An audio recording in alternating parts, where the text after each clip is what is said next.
Form Running. My name is DJ. I'm a certified Good Form Running coach as well as a former winter warm-up coach.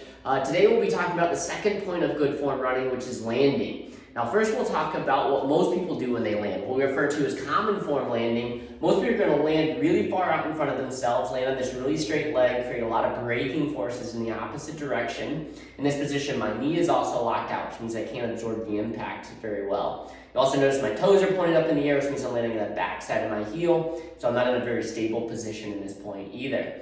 So this is common form. What we're going to do with good form is land underneath our center of mass. It's going to allow us to land in these nice soft joints to absorb that impact really well. And then instead of landing on our heel, we're going to land more on our midfoot. It's going to allow us to balance a lot more easily and avoid these huge braking forces which are slowing us down and creating more impact.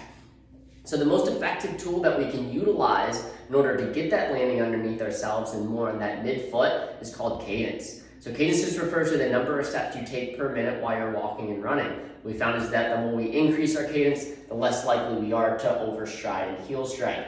So we're going to utilize a tool that's called a metronome that just beeps at us quite obnoxiously sometimes and tells us how quickly to turn over, gets our foot planted a little bit earlier. So I've downloaded a metronome on my phone here. So any Android or iPhone, you can just search in the App Store running metronome and you'll be able to find something for free. So with running, you want to aim for about 180 steps per minute. So a 180 cadence, that's for both feet. So I'm going to start off, of course, do my posture reset, body tall, arms fall. I'm going to start the metronome, start beeping at me. I'm going to try to take a step every time that metronome beeps.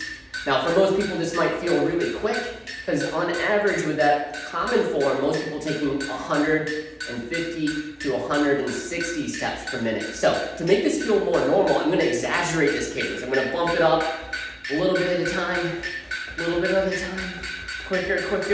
I'm up at about 250 right now, going really quick. And move it back down, and I'm back down to 180.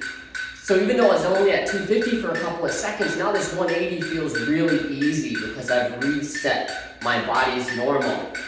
So it's a really good training tool you can do before or after your run, stationary, but we can also utilize a metronome and cadence training during our run. So before my run, as I'm starting, of course, again, I can do my posture reset, body tall, and start my metronome off, jog for 30 to 60 seconds in place, getting in sync with this metronome, and then slowly accelerate, keeping in sync with that metronome. And then during my run, I can bump it up to 220 to 250, just for a couple of seconds, and then back down. And that's gonna, again, help me retrain my body to get that turnover a little quicker and that landing underneath myself.